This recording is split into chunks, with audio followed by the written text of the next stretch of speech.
Welcome to the lecture 3। इस lecture में हम बात करेंगे ब्रांचेस ऑफ अकाउंटिंग की, जो आपके सुहेल अफजल और आरिफ चौधरी की पेज नंबर 6 और 7 में मिल जाएगा। Accounting and intuitive approach. चलिए शुरू करते हैं। Branches of accounting. अकाउंटिंग की 3 ब्रांचेस मानी जाती हैं। सबसे पहले जो अकाउंटिंग में काम हुआ था वो फाइनेंशियल अकाउंटिंग में हुआ था। इससे हम जो शुरू में जितनी भी हमें चीज़ों की ज़रूरत थी वो हमें फाइनेंशियल अकाउंटिंग से मिल जाती थी। लेकिन जैसे वक्त के साथ साथ कुछ और ब्रांचेस फाइनेंशियल अकाउंटिंग से निकली। कुछ अकाउंटेंट्स ने और काम किया और ये हमें पता चला कि अकाउंटिंग से हम और भी बहुत सारी मदद ले सकते हैं। और फिर जो उन टॉपिक हमारे जो हैं वो एक बहुत बड़े टॉपिक्स बन गए, जैसे कॉस्ट अकाउंटिंग है और मैनेजरियल अकाउंटिंग है। तो हम ये कह सकते हैं कि फाइनेंशियल अकाउंटिंग से कॉस्ट अकाउंटिंग और मैनेजरियल अकाउंटिंग निकली है। सबसे पहले हम फाइनेंशियल अकाउंटिंग की बात करते हैं। जब भी कोई आपसे फाइनेंशियल अकाउंटिंग के बारे में पूछे तो आप ये 2 पॉइंट्स उनको बता सकते हैं। फर्स्ट पॉइंट है, main purpose of the financial accounting is to ascertain true result of business operation during a period of time and state the financial position of the business on a particular point of time. सबसे पहले जो main purpose हमारे financial accounting का वो होता है profit और loss find करना पीरियड ऑफ टाइम में, और फाइनेंशियल पोजीशन निकालना एक पॉइंट ऑफ टाइम की। यहाँ पे अगर आप देखेंगे पीरियड ऑफ टाइम और पॉइंट ऑफ टाइम कैसे यूज़ हुआ है।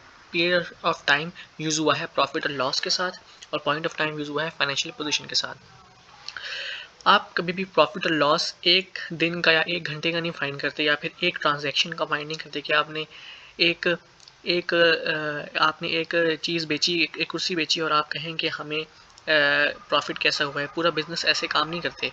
पूरा बिजनेस ऐसे करता है कि एक पूरा पीरियड होता है, जैसे 1 महीना, 30 दिन, 45 दिन, 6 महीने और 1 साल। तो जब भी हम प्रॉफिट और लॉस फाइंड करते हैं वो एक ड्यूरेशन होता है पूरा। उसके दरमियान जितने भी हमारे खर्चे हुए होते हैं और उस खर्चों से हमने जो प्रोडक्ट बनाई होती है और जो हमने बेची होती है, तो उनको माइनस करके हमारे पास प्रॉफिट आ जाता है या लॉस आ जाता है। इस तरह हम जो हमारा मेन पर्पस फाइनेंशियल अकाउंटिंग का होता है वो हमारा होता है कि प्रॉफिट और लॉस फाइंड करना। और जो सेकंड पर्पस हमारा होता है वो है फाइनेंशियल पोजीशन फाइंड करना एक पॉइंट ऑफ टाइम की, कि अभी 31 जनवरी को हमारे पास कितने एसेट्स हैं, कितनी लायबिलिटीज़ हैं, कितने कैपिटल मौजूद हैं, जिसकी वजह से हमें फ़ायदा होगा। कितने हमारे पास एसेट्स हैं और कितनी लायबिलिटीज़ हैं। कोई बाद में होने वाली लायबिलिटीज़ नहीं, कोई बाद में आने वाले एसेट्स नहीं, बाद में आने वाले फ्यूचर में आप कोई बाय करेंगे तब आपके एसेट्स नहीं। करंटली आपके पास कौन से एसेट्स, कितनी लायबिलिटीज़ और बाय और बिज़नेस में कितना कैपिटल मौजूद है, वो हम इस पॉइंट ऑफ टाइम में फाइंड करते हैं।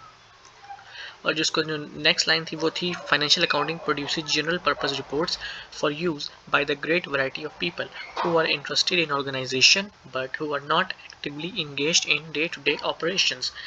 अब सेकंड पॉइंट है, हम ये वाले 2 स्टेटमेंट्स तो बनाते हैं प्रॉफिट और लॉस ऑफ फाइनेंशियल पोजीशन के लिए, बैलेंस शीट और इनकम स्टेटमेंट तो बनाते हैं। इसके अलावा और भी बहुत सारी रिपोर्ट्स हैं जो है फाइनेंशियल अकाउंटिंग में हमें मिलती हैं, जो हम कुछ ख़ास लोगों के लिए बनाते हैं, जैसे customers, share holders, creditors, government, supplier. Share holders को सब पूरी पूरी रिपोर्ट्स को देखना देखना अच्छा नहीं लगेगा। वो जब जितना उनका काम है वो सिर्फ उसको देखना चाहेंगे। वो देखना चाहेंगे कि अगर हम इन्वेस्टमेंट करें तो हम पर डिविडेंड कितना मिलेगा, क्या ये कंपनी हर 2 साल बाद या हर 1 साल बाद डिविडेंड देती है, डिविडेंड में कितना इंक्रीज़ हो रहा है।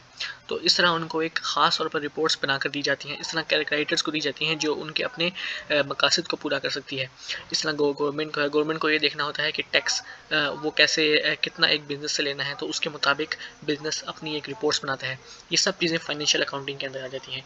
तो अगर कोई आपसे फाइनेंशियल अकाउंटिंग के बारे में ऑरली भी पूछ ले, तो आप उसको कह सकते हैं कि main purpose of financial accounting is to find the profit और loss of business operations during a period of time and state the financial position of the business at a point of time, at a particular point of time।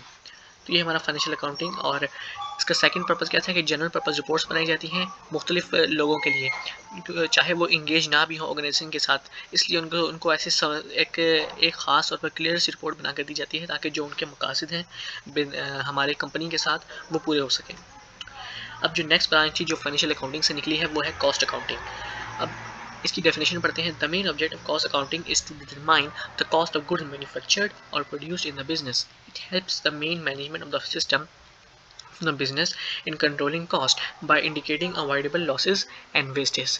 अब इसको देखें, जो दो चीज़ों को underline किया गया है इसमें, फर्स्ट चीज़ को जिसको अंडरलाइन किया गया है वो है to determine the cost of goods manufactured, और सेकंड है कंट्रोलिंग कॉस्ट।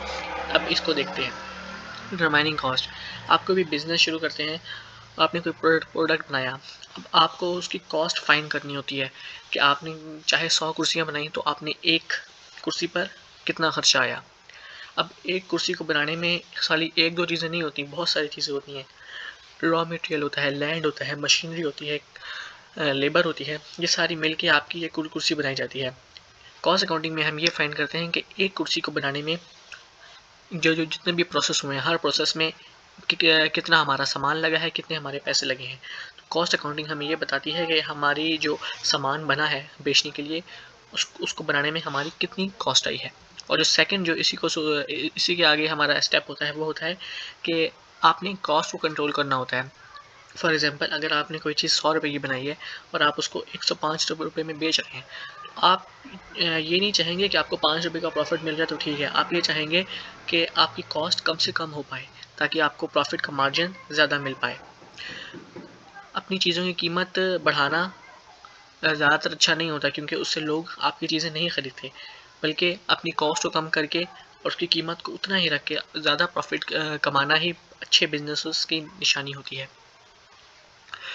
तो हम कॉस्ट अकाउंटिंग में ये कह सकते हैं कि ये दो चीज़ें होती हैं जो हम ये कर सकते हैं। सबसे पहले हम अपनी बनाई हुई चीज़ों की कॉस्ट की डिटर्मिनेशन करते हैं। उसके बाद जितने भी अवॉइडेबल लॉसेस हो सकते हैं, हमारे अवॉइडेबल वेस्टेज हो सकती हैं, हमारा लेबर इतना एफिशिएंट नहीं है, कैसे अपने लेबर को एफिशिएंट बनाया जा सके, ये सारी चीज़ें जो हैं कॉस्ट अकाउंटिंग के अंदर आती हैं।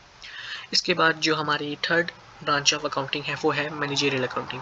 इस मैनेजरियल अकाउंटिंग में हमें ऐसी इन्फॉर्मेशन हमें प्रोवाइड करनी होती है पीरियडिकली, मतलब हर एक अरसे बाद, जो मैनेजमेंट को चाहिए होती हैं, मैनेजमेंट की ज़रूरियात के मुताबिक। हमने अकाउंटिंग की ऐसी कुछ रिपोर्ट्स बनानी होती हैं जिससे मैनेजमेंट को जो डिसीजंस लेने हैं फ्यूचर के बारे में, बिज़नेस के बारे में, कि बिज़नेस को आगे कितना चलाना चाहिए, किस डिपार्टमेंट को कितने फंड्स देने चाहिए, क्या इस प्रोडक्ट को आगे बढ़ाना चाहिए, क्योंकि एक कंपनी में सिर्फ एक प्रोडक्ट नहीं होता, बहुत सारे प्रोडक्ट होते हैं। तो मैनेजमेंट को ये डिसाइड करना होता है कि किस प्रोडक्ट का प्रॉफिट हो रहा है, या फिर किस प्रोडक्ट का फ्यूचर में इतना प्रॉफिट होगा कि इस प्रोडक्ट को आगे भी जो है रखा जा सके। तो इस तरह हम देखते हैं कि फाइनेंशियल अकाउंटिंग की ये 3 ब्रांचेज़ हैं जो आप अकाउंटिंग में पढ़ते हैं। लेकिन अभी जो आपकी ये बुक है इसमें खाली फाइनेंशियल अकाउंटिंग के बारे में दिया गया है, तो आप अभी इस पे फोकस करें कि फाइनेंशियल अकाउंटिंग का मतलब होगा कि आपने ट्रू रिजल्ट बताना है, प्रॉफिट एंड लॉस बताना है 1 साल का, 6 महीनों का, और फाइनेंशियल पोजीशन बतानी है एक पॉइंट ऑफ टाइम के, कि एक बिज़नेस के बाद कितने असासे हैं, कितनी लायबिलिटीज़ हैं, कितने कैपिटल्स हैं। और कुछ और रिपोर्ट्स बनानी है उन लोगों के लिए जो डे टू डे इंगेजमेंट इनकी नहीं होती, उनको नहीं पता होता है कि काम कैसे हो रहा है, लेकिन उनको अपने मकासद हासिल करने के लिए कुछ ऐसी रिपोर्ट्स की ज़रूरत पड़ती है जो अकाउंटेंट्स बना कर देते हैं। Thank you so much. अभी हमारा ब्रांचेस ऑफ अकाउंटिंग का लेक्चर ख़त्म होता है। Thank you so much.